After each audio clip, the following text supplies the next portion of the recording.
towards certain fields, helping professions, creative roles. Yeah, you see artists, therapists, healers, roles where that sensitivity isn't just tolerated, it's actually a strength.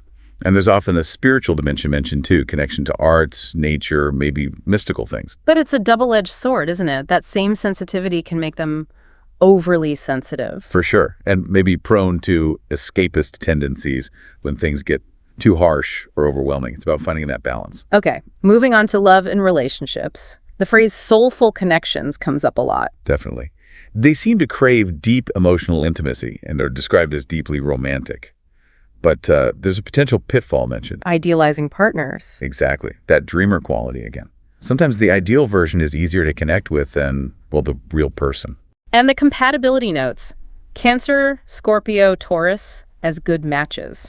Right, suggesting they mesh well with other water signs or grounding earth signs, while Gemini, Sagittarius are listed as more challenging, perhaps due to differing emotional styles or needs. Makes sense. Now, career paths. It's interesting how the core traits translate. You've got the obvious creative ones. Artist, musician, writer. But also the empathy-driven ones. Yeah. Psychologist, therapist, nurse, healer. Even roles like marine biologist or photographers seem to tap into that water affinity or creative eye.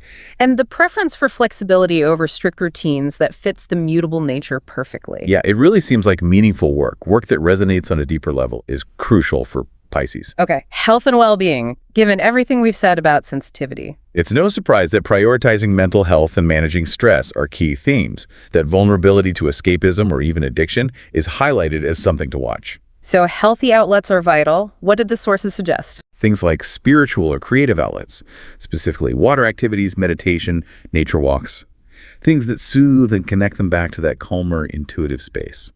All right, let's quickly touch on the 2025 snapshot. What are the highlights? For love, it seems to be about deepening connections and maybe healing past wounds. Career points towards creative breakthroughs and spiritual alignment. What hell? Focus on emotional balance and routine. And interestingly, for money, the advice is pretty direct. Save wisely, avoid emotional spending. Emotional spending ties back to that feeling nature again. It all seems interconnected, doesn't it? These 2025 pointers really just seem like applications of those fundamental Pisces traits. So wrapping this up, the core themes coming through seem to be this incredible empathy, creativity, intuition, all navigating that space between dreams and reality. Well put. And maybe the takeaway for our listeners is this. Thinking about these tendencies, whether in yourself or someone you know, how can understanding them offer a fresh perspective?